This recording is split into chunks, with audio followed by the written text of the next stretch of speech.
Vascaíno, eu sou o Thiago Fontes, falo direto de Brasília, Distrito Federal, trazendo mais um vídeo para o canal. Vamos bater um papo, trocar uma ideia, atualizações, sobretudo tá pegando no Vasco da Gama. Hoje, sexta-feira, vou fazer esse vídeo, tô soltando os vídeos curtos que tem sido aí muito bacana a galera assistindo esses vídeos curtos, tá? Tá tendo muitas visualizações. Se você não se ligou ainda nos shorts, vídeos curtos do Vascaíno Cerrado, eu trago notícias de última hora, né?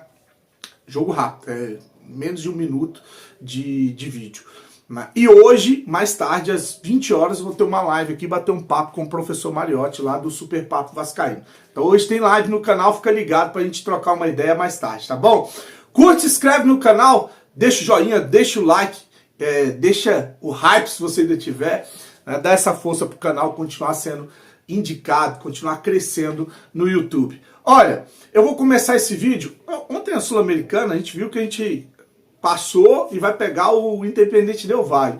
Cara, a reação que eu tenho visto nas redes sociais, lá no Instagram, @Vascaíno Cerrado, nos grupos, enfim, nas redes sociais de um modo geral, ela é negativa. Muito vascaíno pessimista com a possibilidade de ser...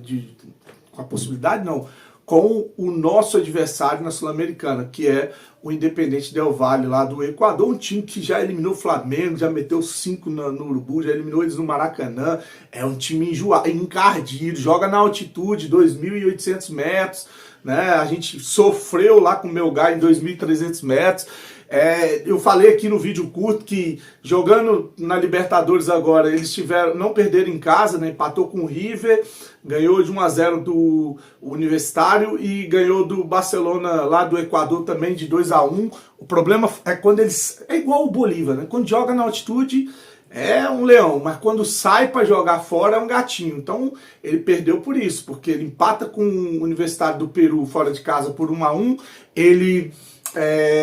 perde para o Barcelona por 1-0 e ele toma uma porrada do River Plate por 6-2. Então o problema deles é o mesmo do Vasco, é o mesmo do Vasco.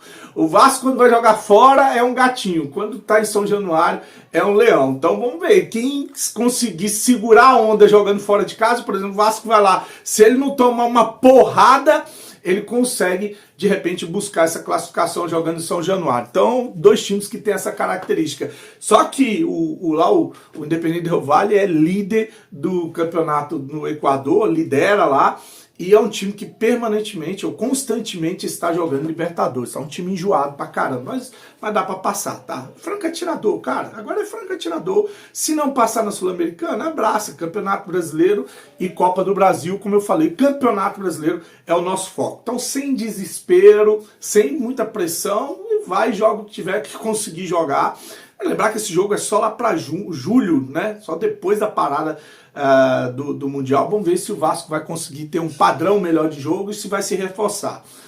Falando em reforçar, falando no elenco, vou trazer a situação de dois jogadores que têm um contrato acabando agora, no mês de junho, dia 30 e dia 31 de junho, e são simplesmente os dois atletas mais caros do elenco. Estou falando do Coutinho e do Payet. A situação do Coutinho, eu falei no vídeo curto aqui também, né?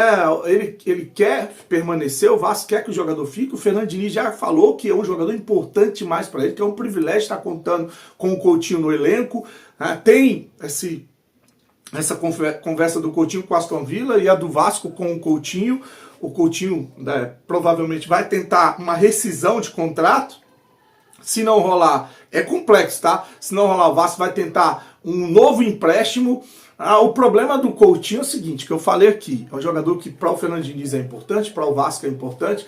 Para mim, eu falei, o Coutinho não vai ser aquele jogador caro que veio da Europa para jogar no Brasil, que vai ser protagonista. O Neymar, quando entra no Santos, quando não está no departamento médico, o Neymar é um jogador que entra e ele consegue ser o astro do time, né? O Depay, vamos botar lá no Corinthians, e outros tantos que a gente fala aí, que são esses jogadores que custam caro. O Coutinho não é, ele é esse jogador que quando entra em campo, você não vai ver ele se destacar tanto, mas ele é um jogador que faz com que outros jogadores subam de produção, joguem mais. Ele é um facilitador nesse meio de campo do Vasco, né? Então eu vejo muitos jogadores jogar melhor quando o Coutinho está em campo. Então essa é a função do Coutinho hoje, né? E a número de jogos, que eu acho que tem melhorado essa questão de número de jogos. Quando chegou teve uma lesão, depois teve alguns jogos que foi poupado, né? Agora, ele acabou não jogando, acho que foi contra o Fluminense, porque estava suspenso, depois voltou. Vamos ver se ele vai ter uma sequência. Eu acho que o salário é muito alto, não para o que o Coutinho está acostumado a receber, mas para o que o Vasco está acostumado a pagar. Então, é um salário muito alto. Se conseguir essa renovação com um ajuste salarial, seria aí o ideal para manter o Coutinho no elenco, que é lógico. Eu quero que... a gente, às vezes eu vejo vascaíno e falo assim, manda embora, manda embora, manda embora. Só que o problema é quem vai chegar, filho. O problema é que eles conseguem trazer um pior, tá? E depois a gente tá chorando, porque o Coutinho pelo menos, né, é um jogador que entregava alguma coisa em campo. Então por isso que a gente tem que ter cuidado. Às vezes na hora da raiva eu também mando pra puta que pariu, mas a gente tem que pensar aqui com a cabeça e não com o coração. E com a relação ao Payet, esse vai embora. Esse vai embora porque esse o custo-benefício é muito alto, esse não joga, né? Foi um jogador que se destacou em alguns jogos contra times pequenos, em campeonatos como o Campeonato Carioca. Tá agora se recuperando de uma lesão, o contrato dele acaba dia 31 de julho. Tem um problema extra-campo, que é um problema sério também, com essa advogada aí que foi para delegacia, tá na justiça. Então, esse aí, a tendência é que saia. Tanto é que o Vasco já liberou o jogador para ir para a França. Ele foi resolver problemas pessoais. Está liberado o Payet para ir para a França. Deve ser para ver lá questão familiar e também para ver a volta dele, já organizar essa viagem para ele voltar para a França. Tá aí então o Payet, esse sim, acho que nem joga mais pelo Vasco. Essa é o que eu imagino, tá? Principalmente porque foi liberado agora para viajar. Acho que esse daí já está de partida, já está de saída. Bom, eu vou trazer aqui o professor José Humberto, mas antes eu quero falar da minha parceira, a Implay. A Implay é patrocinadora do canal Vascaíno Encerrado. Amanhã tem Vasco, amanhã a gente vai tentar buscar o troco. A galera que se cadastrou na Implay, tem gente que ganha dinheiro, me manda mensagem e não gasta R$1. A Implay é um aplicativo de estatística, é um fantasy game, não é casa de aposta, você não precisa botar dinheiro lá. Lá você vai, tá aqui ó, no QR Code, você vai baixar a Implay no seu celular, ou tá aqui na descrição, no primeiro comentário fixado, baixa a Implay lá. Baixou, você ganha 1000 moedas. 1000 moedas, você vai tirar 250 moedas por dia para poder participar dos campeonatos. E aí nesses campeonatos eles pagam uma quantidade de moeda que depois você pode trocar em dinheiro. Se você chegar a 50 mil moedas, eles vão lá e te dão R$50, te mandam na sua chave Pix, tá? Antes disso, você vai lá no perfil Vascaíno Encerrado, tá aqui ó, esse redondinho aqui, clicou, se inscreve, tá? A gente passou de 2000, tem 2013 seguidores, já é o segundo maior perfil dentro da Implay. Agora tem São Paulino, Botafoguense, tem tudo que é time dentro da Implay. E o meu perfil é o segundo maior, o do meu amigo Léo Lacerda é o primeiro, né? Que tá com mais de 3 mil seguidores. Então vamos alcançar o Léo. Tá aqui, ó. Se inscreve no canal, ou se inscreve dentro da Implay. E aí, os campeonatos são jogos. Vasco e Bragantino amanhã. Aí eles pagam R$200 para dividir entre o primeiro, segundo e terceiro colocado. R$400, que é 400 mil moedas. Por exemplo, esse jogo da final da Liga dos Campeões amanhã. Esse, para quem acumulou umas moedas, acho que é 2.500 moedas esse que custa, tá? Esse é só para quem já tá na Implay há um tempo e conseguiu acumular umas moedas. Você vai clicar para participar da final da Champions amanhã às 4 horas, que é o PSG contra a Inter de Milão. Esse vai pagar 1 milhão de moedas, quer dizer, R$1.000 para dividir entre o primeiro, segundo e terceiro colocado. Vou botar só as 3 primeiras perguntas que eu acabei de fazer lá, tá? O meu, né, para não ficar muito longo. A primeira pergunta, eles perguntam se o PSG vai fazer gol no primeiro tempo, eu disse que não. E a segunda pergunta, se a Inter vai fazer gol no primeiro tempo, eu disse que não. Acho que vai ficar 0 a 0, jogo truncado no início. A Inter tem uma defesa boa, né? E a terceira, ambos os times receberão cartão no primeiro tempo, eu também coloquei que não. Aí são 15 perguntas, eu respondi as minhas, a galera conseguiu acumular uma moeda, vai lá tentar responder para ganhar uma graninha, junto com a Implay, que é parceira do canal Vascaíno Encerrado. Agora eu vou deixar o professor José Humberto, lembra aquela dúvida que eu falei? O Vasco ganhou de novo da 777 na justiça, continua no controle do associativo, passou essa questão da justiça do Rio de Janeiro, e agora, na Fundação Getúlio Vargas, na arbitragem, o que vai acontecer a partir de agora? Então ele, professor José Humberto, é um vídeo de 14 minutos lá no canal, eu sempre trago só 2 minutos, só um trecho, para que as pessoas irem lá no canal dele, para se inscrever e acompanhar o trabalho do professor José Humberto, né? Mas dessa vez, dos 14, eu trouxe um vídeo mais... Vou explorar um pouquinho mais, vou botar um vídeo maior de 6 minutos, que é para você entender o que vai acontecer daqui para frente, o que acontece na arbitragem, essa decisão na Justiça do Rio de Janeiro vai influenciar na arbitragem, né? Fala da reversão do Transfer Ban, que ela foi uma decisão importante da FIFA, que nunca tinha tido essa reversão, que isso abre aí para que quando acontecer de novo, quem tiver em recuperação judicial não sofrer esse transfer ban. Enfim, ele explica detalhadamente, eu vou deixar aí pra você e vou almoçar que eu tô morrendo de fome, tá? Curte, se inscreve no canal, um final de semana abençoado, fique com Deus e saudações vascaínas. Tá certo isso? Professor Gilberto, essa decisão do Tribunal de Justiça ela pode ser objeto de recurso para os tribunais superiores? Pode, mas a chance de alteração ela é muito pequena. Ou seja, o que nós entendemos, e ao que parece nesse momento, é que a atuação da justiça, do poder judiciário, nesse particular, ela vai se encerrando, vai acabando aqui nesse momento, e o foco agora para essa disputa vai para a arbitragem. Lá nós temos 3 árbitros. Lembra em vídeos anteriores que até pouco tempo não tinham sido escolhidos esses 3 árbitros por impugnação por parte da 777? Ou seja, a arbitragem, que tem o objetivo de ser rápida, célere, e acabar logo com essa questão, está demorando até demais. E nós não temos uma posição clara do Vasco em que pé está essa arbitragem, se já está dando andamento. Outro ponto que vocês precisam compreender aqui. Essa decisão da Justiça, do Poder Judiciário, que foi favorável ao associativo, ela poderá, lá na arbitragem, ser confirmada, poderá ser alterada parcialmente ou alterada na totalidade. Por quê?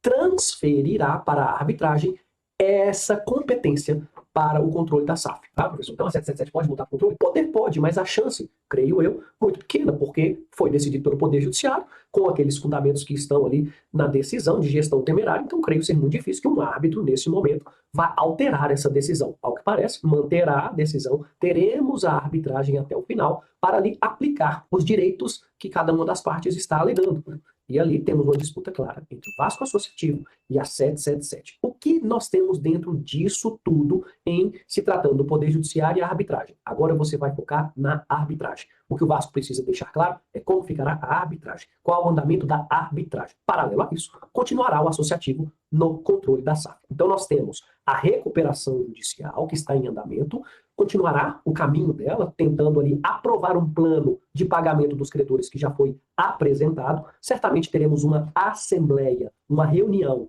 para que os credores votem esse plano. Se o plano for rejeitado, será decretada a falência do Vasco. Se o plano for aprovado, e é o que parece que vai acontecer, e nós torcemos para isso, o Vasco terá uma redução no seu passivo, prolongamento desses pagamentos e diminuirá as dívidas. Isso é positivo? Claro, porque o investidor terá uma segurança jurídica maior para adquirir o passivo do Vasco. Ele saberá qual o passivo aprovado e como será feito esse pagamento. E claro, né, um passivo menor do que atualmente o Vasco possui, que é de mais de R$1 bilhão. Também é positivo essa decisão de hoje do Tribunal de Justiça e a continuidade lá na arbitragem, porque mostra que as tratativas serão com os controladores, que é o Vasco Associativo, e que tem um respaldo da Justiça e agora caminhando na arbitragem, quanto aquelas pessoas que podem decidir pelo Vasco. Outro ponto relevante, o futebol ele permanecerá ativo, normalmente, participando das competições. É vida normal, pessoal. O que nós temos que entender é que tem situações que surgirão ao longo aí do ano e dos próximos meses em relação ao futebol, como nós tivemos recentemente uma aplicação de um transfer ban para o Vasco pela FIFA, há uma dívida reconhecida, e esse transfer ban o Vasco informou que foi suspenso baseado em uma razão jurídica muito importante. Porque o Vasco não pode pagar o transfer ban por estar em recuperação judicial. É uma decisão muito importante e, vamos colocar assim, uma decisão, de certa forma, nova por parte da FIFA, que está compreendendo que os clubes SAF que estão em recuperação judicial têm essa restrição. Então a lógica é, como que ele vai pagar esse transfer ban se ele não pode, por estar em recuperação judicial, E eu, FIFA, vou aplicar essa penalidade sabendo dessa restrição. A FIFA não era obrigada a aceitar, mas, pelo que o Vasco trouxe, ela está compreendendo esse momento e suspendeu essa restrição. É interessante se o Vasco disponibilizar essa decisão. Por quê? Veja só, as legislações são diferentes, né? E não teve aqui uma interferência do juiz da recuperação judicial lá perante a FIFA, né? São realmente competências distintas, mas muito positiva a suspensão, porque não afetará o direito do Vasco de fazer contratações, de gerir o futebol e ter maiores penalidades por conta dessa inadimplência. E para encerrar o nosso vídeo, o que é importante que você, torcedor, compreenda? Nós temos ainda um Vasco com uma grande instabilidade dentro do seu quadro societário, porque por mais que o administrador, agora controlador, seja confirmado como o Vasco associativo, nós não temos uma definição quanto à parte acionária da 777, porque ela pagou por isso, pelo menos por parte dessas ações, ela tem direitos como acionista, e esse debate sobre penalidades quanto a 77, gestão temerária, eventual exclusão, sabe-se lá o que está sendo pedido dessa arbitragem e não está claro ainda para todos os torcedores, isso ainda será decidido pela arbitragem. Até lá, nós não sabemos o que acontecerá, porque a 777 foi afastada do controle, da administração, vamos dizer assim, da diretoria, mas foi afastada como acionista, não foi expulsa. E eventual negociação do Vasco tem que passar necessariamente pelo 777, porque ela é um administrador. Ah, mas a arbitragem pode autorizar a venda do Vasco sem a participação da 777? Entendo que não deve ser feito dessa forma, porque tem propriedade de ações ali com essa empresa, por mais errado que tenha sido feito a condução do Vasco. E também, eventualmente, aí, claro, né, com gestão temerária. Um ponto que vale de reflexão aqui. Se teve gestão temerária, se não pagou obrigações, se deixou dívidas, onde está esse relatório? Onde estão essas provas para que a torcida possa ter acesso? E até mesmo, pessoal, para que eventual reparação seja cobrada da 777. Ela está sendo cobrada pelo Vasco SAF dos prejuízos, então, que causou dessa gestão temerária, porque a lei de sociedade anônima, ela deixa claro que o gestor, o administrador, ele não é pessoalmente responsável, a 77 não seria responsável por essas obrigações firmadas, salvo se agiu contra a lei ou contra o estatuto, ou se agindo até mesmo na lei e no estatuto, mas com dolo, ou seja, por negligência, imperícia, imprudência, que é o que parece que aconteceu nessa gestão temerária. E o administrador, o gestor, neste caso, poderá responder e deverá por perdas e danos. Então, o Vasco está demandando a 777 lá na arbitragem quanto a isso? Ou será movido um processo? Ou não será feito nada? São perguntas que são feitas aqui e que ainda nós não temos essas respostas. Mas enfim.